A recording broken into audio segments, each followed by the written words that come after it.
Terus untuk Pak Prabowo yang mulia dan yang terhormat, tunjukin kalau Anda tuh laki, bukan banci.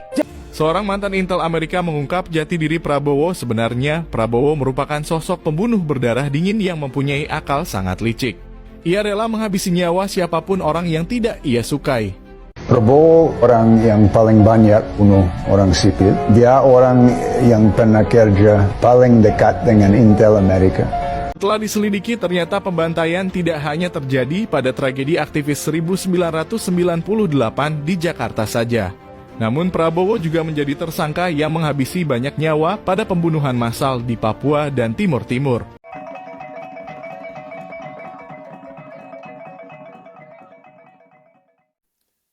Assalamualaikum warahmatullahi wabarakatuh. Salam Om Swastiastu. Namo Buddhaya, salam kebajikan dan salam sejahtera untuk kita semua. Saudaraku sebangsa dan setanah air, para penonton kanal YouTubeku yang sangat saya hormati dan sangat saya cintai. Salam jumpa dan selamat bertemu kembali bersama saya Sainai pada hari ini Selasa 15 Agustus 2023. Saudaraku sebangsa dan setanah air, dalam muatan video saya kali ini saya ingin menghadirkan ke hadapan pemirsa sekalian tentang rekam jejak, tentang kekejaman, tentang kebusukan yang pernah dilakukan oleh seorang calon presiden yang akan mengikuti pemilu di tahun 2024. Beliau adalah Bapak Prabowo Subianto. Dalam cuplikan-cuplikan video berikut ini, saya ingin mengajak kepada para pemirsa sekalian, khususnya kepada generasi muda, mari kita bersama-sama mendengarkan, mari kita bersama-sama mempelajari tentang rekam jejak, tentang kebusukan, tentang kekejaman yang pernah dilakukan oleh seorang Prabowo Subianto di masa lalu. Pertanyaan saya, apakah seorang Prabowo Subianto layak untuk memimpin bangsa ini dengan rekam jejak masa lalu yang pernah dia lakukan kepada putra-putri bangsa di negara kesatuan Republik Indonesia ini? Untuk lebih jelasnya, mari kita bersama-sama menyimak cuplikan-cuplikan video berikut ini. Selamat menyaksikan. Oh iya, hari Jumat. Mas Permadi, udah ditanyain belum? Dulu kan lu pernah nanyain, Pak Prabowo sholat Jumat di mana? Sekarang tanyain nggak Mas? Pak Prabowo sholat Jumat di mana? Tanyain dong Mas. Dulu kamu juga suarakan soal 98. Tapi sekarang kalian yang di seberang sana ramai-ramai menutupi kasus tersebut seolah-olah tidak pernah terjadi di Indonesia. Ramai-ramai menutupi seolah Prabowo tidak pernah terlibat dalam 98. Sedangkan sudah sangat jelas tim Mawar yang dulu bergerak 98 sekarang ada sebagai staf khusus di Kemenhan. Buka mata, buka hati. Apa karena korbannya bukan anak dan istri kalian? Sehingga kalian yang sekarang ada di seberang sana ingin mengajak kami untuk melupakan hal yang pernah terjadi?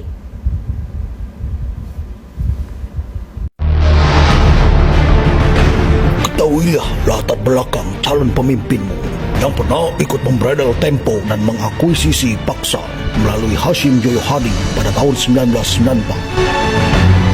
Bertanggung jawab atas hilangnya aktivis 98. Memaksa B.J. Habibie minta kekuasaan militer saat krisis 98. Seorang jenderal pecatan yang seharusnya tidak bisa mengenakan pangkatnya lagi pernah kabur ke Yordania menghindari pengadilan. Bapaknya adalah seorang pentolan pemberontak PRRI atau Permesta. Sewaktu tugas di Timur Timur malah sibuk bersaing dengan seorang tangan kanan mertuanya. Penyebab kekisruhan pasca Pilpres 2019. Permunculan kasus di Kemenhan sejak Prabowo menjabat, korupsi satelit dan kegagalan food estate. Pesawat bekas yang dulu pernah ditolak meskipun dihibahkan, kini malah dibeli oleh Prabowo dengan harga triliunan. Seorang temperamen yang mengerikan bila kemauannya tak dituruti. Sudikah kalian negeri ini dipimpin olehnya? Saya mengatakan, saya sudah pertaruhkan nyawa saya untuk Pancasila NKRI.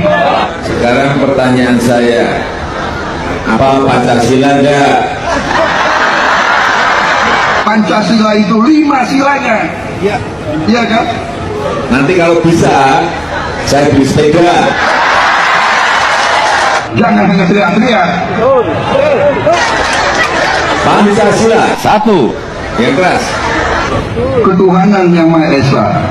2, Kemanusiaan yang adil dan beradab. 3, Persatuan Indonesia.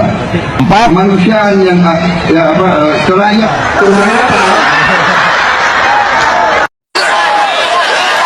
Mereka adalah bajingan-bajingan.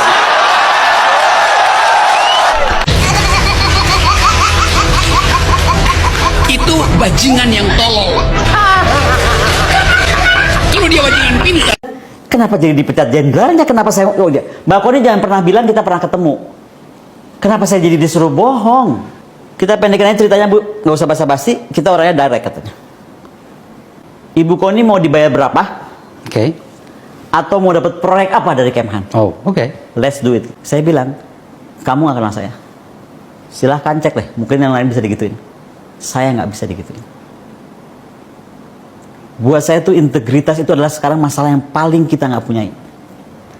Menurut saya, ketika sebuah kementerian memojokkan seorang akademisi yang sedang mencoba menjelaskan, ya kan, duduk persoalan yang akan merugikan, terindikasi akan merugikan negara. Saya ngomong terindikasi ya, karena kan kita nggak ada yang bisa jawab. Jangankan dari mana, Bapak pasti punya akses ke Kementerian Pertahanan. Coba wawancara. Ada yang tahu nggak angka-angka itu tuh dari mana? Dari mana bisa muncul angka itu? Angka kan harus hadir ketika kita udah tahu membeli apa. Oke. Terus terang ternyata saya nggak mau buka. Karena saya masih sangat menghormati Pak Prabowo. Saya sangat menghargai institusi Kementerian Pertahanan. Tetapi ketika kebohongan sudah semakin berlanjut, ada jenderal dipecat karena saya, ketemu saya gitu loh. Iya dong. Ya nurani saya terusik. Ya udah, saya tunjukkan aja apa yang saya punya. Dan ini bukan cuma saya yang punya. Komisi 1 juga pada punya semua. Ini forum akademis. Jadi tolong jangan keras-keras teriak-teriak di belakang itu. Baik, saya akan kenalkan tim dan ini disusun secara alfabetika, urutan abjad. Ya, jangan ada yang tersinggung. Bambang Wijayanto, mantan Wakil Ketua KPK. Ibu Husnul Maria. Tadi kita sudah dengar Bapak Dahlan Iskan, Bapak Daniel Anzar Simanjuntak, Fadli Zon,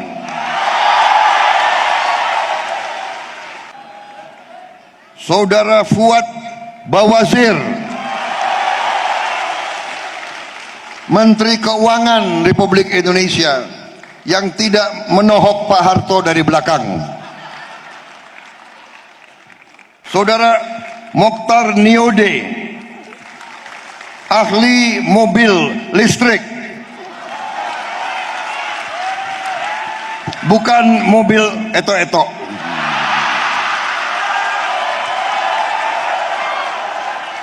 Saudara Natalius Pigai,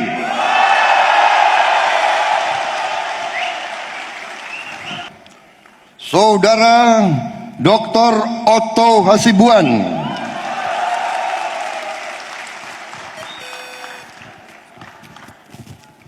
nggak ada tampang khilafah itu.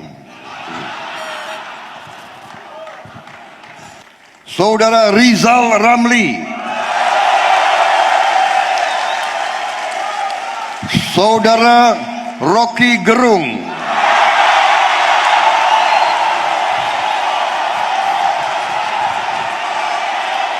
dalam perjalanan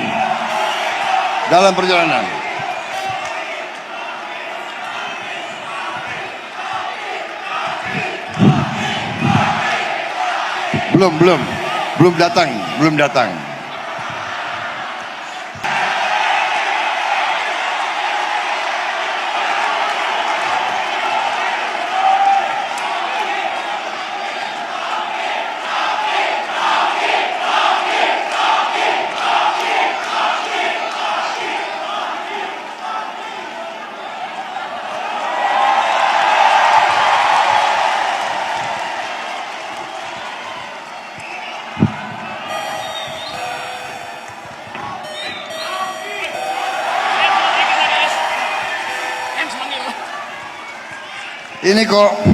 Ini kok timingnya pas banget ya.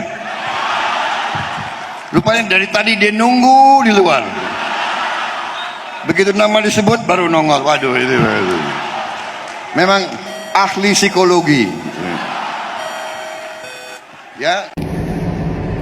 Akhirnya PSI mengakui bahwa sebenarnya elit PSI lah yang mengundang kedatangan Bapak Prabowo Subianto ke kantor mereka. Jadi tidak seperti yang dicitrakan oleh Grace Natali bahwa Bapak Prabowo datang dengan kebesaran hati, ya, dengan kemauan sendiri gitu ya. Tapi PSI lah beberapa elitnya yang mengundang Pak Prabowo datang. Dan pada kesempatan itu Grace Natali menyempatkan diri menyerang PDI Perjuangan dengan menyindir-nyindir, ya. Lalu demikian juga Adi Armando ketika mundur dari Cokro TV kembali menyindir PDI Perjuangan. Hebat sekali sandiwaranya. Jadi kawan-kawan, supaya jelas, jauh-jauh hari PSI mendukung Mas Ganjar Pranowo, padahal mereka tahu bahwa PDI Perjuangan sendiri belum memutuskan calon presiden. Apa urusannya mereka buru-buru tanpa berkomunikasi? Ya. Pada tanggal 19 Juli, Sekretaris Dewan Pembina PSI bertemu dengan Sekjen PDI Perjuangan. Dan pada kesempatan itu PDI Perjuangan menawarkan, kalau mau bertemu tolong dong, ya, kita saling menghormati. Hentikan video-video hasutan Adi Armando yang kerap kali muncul di media sosial, terutama pernyataan-pernyataan beberapa elit PSI terkait Mas Ganjar dan PDI Perjuangan, soal kontrak politik lah, petugas partai lah. Itu urusan PDI Perjuangan, bukan urusan PSI. Tetapi ketika kami membuka borok mereka bertingkah seolah-olah mereka adalah pihak yang terzolimi, ya, playing victim. Jadi akhirnya terbuka, walaupun mereka mengatakan bahwa itu perintah Pak Jokowi, who knows? Apakah benar Pak Jokowi menyuruh elit PSI itu untuk bersandiwara sebagaimana yang mereka tampilkan di panggung ketika kedatangan Pak Prabowo ke kantor PSI? Jadi sudahilah kawan. Ya, kalau memang hendak mendukung Pak Ganjar, mari kita bicara baik-baik, hormati kedaulatan masing-masing partai. Jangan cuma mau numpang, jangan cuma mau menyerang, karena kami tahu niat kalian bukan untuk bersama-sama, tetapi untuk mengambil manfaat. Dan itu sudah kita alami 2019. Dan ingat, PDI Perjuangan banyak jasanya juga loh membantu PSI. Ya. Jadi tolong kita saling menghormati lah. Anda tidak akan besar dengan menyerang dan memfitnah orang lain. Anda akan besar kalau berkeringat bekerja di lapangan. Jadi sudahilah main sandiwara, oke? Mau dukung Ganjar, ayo. Mari bicara baik-baik. Ya, jangan bersandiwara. Mari kita bicara formal, informal, silakan. Bertahap. Ya. Jadi janganlah main sandiwara terus. Malu atuh anak muda ngakunya masih ingusan, tapi sandiwaranya udah kayak sinetron kelas kakap, oke? Merdeka. Beliau itu mau nyapres yang ketiga kali, ya kan? Tapi gayanya untuk menjual dirinya ini masih pakai gaya-gaya lama, isu-isu lama yang kita lihat itu ya isu basi sebenarnya. Apa yang mau dijual gitu, ketegasan, karena gitu kan, karena orang bilang wah tegas. Kalau kita nilai Pak Prabowo itu bukan tegas, itu beringas sebenarnya kalau menurut saya gitu, karena emosional, marah-marah, mana bisa jadi pemimpin dengan karakter seperti itu. Itu kalau kayak gitu menjadi pemimpin negara ya bisa perang terus sama tetangga gitu, apa mau kayak gitu. Jadi jangan di-framing seolah-olah menjadi pemimpin tegas, tapi sebenarnya itu membahayakan gitu kan. Prabowo yang jadi masalah adalah dirinya. Saya tidak mungkin mendukung Prabowo karena dia memang tidak layak menjadi presiden Indonesia. Kelemahan Prabowo ada pada dirinya dan masa lalunya. Saya minta maaf ya pada pendukung Prabowo kalau saya harus mengutarakan ini. Tapi dalam demokrasi, kita harus bicara jujur, terbuka, agar proses politik bisa membawa Indonesia ke tahap yang lebih baik. Saya setidaknya bisa menyebut 6 persoalan dengan Prabowo. 6 persoalan itu adalah kejahatan HAM-nya di masa lalu, ketidakstabilan psikologis, kedekatannya dengan cendana, kedekatannya dengan kelompok-kelompok pro negara Islam dan pro khilafah, ketiadaan dukungannya pada demokrasi, serta potensi korupsi. Itu kehadiran Prabowo itu sudah keterlaluan, sudah kelewat batas itu. Harusnya itu berpikir koalisi dengan Prabowo pun juga harusnya nggak ada itu. Apalagi sampai hadir, kemudian yang saya dengar juga sudah ada deal untuk kerjasama Pilpres dan Pileg 2024. Kenapa? Ya karena sepanjang sejarah PSI berdiri, salah satu perjuangannya ngelawan Prabowo. Itu loh. Ya 2016 masuk PSI kan 2014 berdiri. Di situ kan dinamika Pilkada DKI, politik identitas, politik SARA. Sebelum ada PSI pun juga saya ikut mendukung Pak Jokowi dan melawan Pak Prabowo gitu kan. Ya dari rekam jejak Pak Prabowo itu kan nggak bisa itu dijadikan sebagai presiden itu kan. Ada pelanggaran hak asasi manusia, penculikan aktivis, sampai beliau itu pecat dari TNI, dan sampai sekarang keluarga aktivis itu masih mencari nasib mereka yang belum kembali gitu kan. Ini fakta sejarah yang nggak bisa dibantah. Ini bukan sedang melancarkan politik kebencian kepada Pak Prabowo, bukan. Tapi ini fakta sejarah yang nggak bisa dihapus dan tidak bisa diabaikan. Terus untuk Pak Prabowo yang mulia dan yang terhormat, tunjukin kalau Anda tuh laki, bukan banci. Jangan seolah ada di barisan Pak Jokowi, tapi ngebiarin pendukungnya untuk nyerang Pak Jokowi. Ambil posisi, kasih tahu ke publik mau jadi antitesa juga atau kawan. Kasih tahu juga ke pendukung Anda yang masih demen nyerang Pak Jokowi, kayak Fadlizon, terus ada Ahmad Dhani. Kalau ada unek-unek, kan bisa disampaikan ke Bapak. Terus tinggal Bapak nyampein ke Pak Jokowi, bukan malah nyerang di ruang publik. Kan jadinya kayak bermuka dua, depan manis, belakangan usuk. Gak perlu jadiin Pak Jokowi sebagai tunggangan untuk dapetin suara. Masa Bapak gak percaya dengan kemampuan sendiri sampai harus dompleng nama Pak Jokowi terus-terusan? Justru itu malah bikin Anda kelihatan culun. Rakyat yang paling banyak bunuh orang sipil, dia orang yang pernah kerja paling dekat dengan Intel Amerika, dengan Pentagon Amerika. Dia yang pernah bicara tentang jadi diktator fasis. Prabowo Subianto mondar-mandir bolak-balik bertemu dengan keluarga Presiden, keluarga Pak Jokowi, dengan Mas Gibran, dengan Mas Kaesang, terakhir dengan Ibu Iriana. Apa sebetulnya yang mau dikejar oleh Pak Prabowo? Sudah tidak mampu menjual diri karena memang tidak ada program yang bisa dibanggakan. Tidak ada kinerja yang layak dijual. Semua hitam, gelap, gulita. Apa yang dilakukan oleh Prabowo Subianto itu semua hanya sekedar akal bulus untuk mendapat dukungan, karena hasratnya untuk menjadi pemimpin bagi bangsa ini, untuk menjadi presiden, sudah tak terbendung sejak puluhan tahun lalu. Faktanya 2 kali kalah dengan Pak Jokowi, sekarang masih ingin lagi. Dulu juga sebelumnya sudah kalah. Ini ada hasrat berlebih yang ingin diraih menjadi presiden, ingin berkuasa, sementara tangannya pun kotor dengan berbagai macam sejarah masa lalu yang semua publik sudah tahu dan semua publik sudah mendengar kisah kelam yang terjadi pada masa pergerakan 98 di mana Prabowo Subianto berdiri. Kita semua harus melihat itu secara nyata. Dan jangan kita biarkan negara dipimpin oleh orang-orang yang bernafsu berhasrat menjadi pejabat. Karena mereka hanya akan berpikir kelak bagaimana mengamankan jabatannya. Dia tidak akan berpikir bagaimana mensejahterakan rakyat. Sejak Prabowo Subianto ditarik oleh Presiden Jokowi masuk dalam kabinetnya sebagai Menteri Pertahanan Republik Indonesia, itu ada 2 poin. Poin yang pertama, ini menunjukkan bahwa Presiden Jokowi itu tidak pendendam.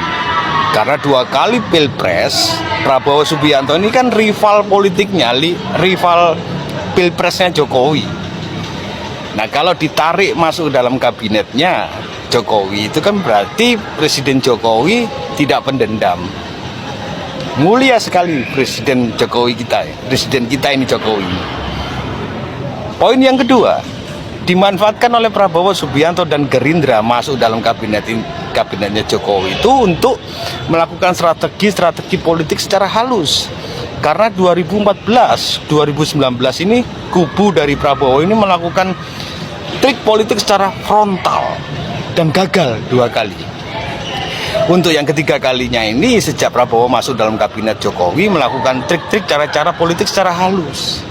Di setiap kunjungan kerja Presiden Jokowi kemanapun, ada kadang mengajak Prabowo Subianto. Nah, itu dimanfaatkan oleh Gerindra dan Prabowo Subianto. Momen-momen itu dipakai untuk bisa mendulang, menarik massa Jokowi, menarik pendukung Jokowi, agar menimbulkan kesan kalau seolah-olah ini Presiden Jokowi secara pribadi dan Presiden ini mendukung penuh Prabowo Subianto sebagai Capres 2024. Apalagi terpampang baliho-baliho dimanapun saat ini, di kota saya pun juga begitu, baliho Prabowo Subianto bersanding dengan Jokowi. Semua teknik trik politik tersebut yang seolah-olah yang tujuannya itu menciptakan kesan bahwa Jokowi itu mendukung Prabowo Subianto, itu hancur bro. Piramida yang sudah dibangun itu, politik secara halus itu hancur oleh 1 orang. Siapa itu? Dialah Rocky Gerung. Kenapa saya bilang Rocky Gerung yang menghancurkan? Karena sejak Rocky Gerung itu mengeluarkan kata-kata hinaan kepada Presiden Jokowi, bajingan tolol, bajingan pengecut, dan seterusnya, Prabowo Subianto tidak berkomentar sama sekali. Itu menunjukkan, dan rakyat Indonesia akan semakin paham dan semakin mengerti. Oke guys, dalam muatan video tadi kita sudah menyimak bersama-sama. Kita sudah mendengarkan bersama-sama hal-hal apa yang disuarakan oleh netizen yang berhubungan erat dengan seorang Prabowo Subianto. Memang sangat kejam apa yang dilakukan oleh seorang Prabowo Subianto di masa itu. Di masa dia masih bertugas. Tentu hal-hal seperti ini kita generasi muda, generasi Z, generasi penerus bangsa ini, kita harus tahu. Kita harus peka dan kita harus peduli dengan rekam jejak masa lalu dari seorang Prabowo Subianto ini.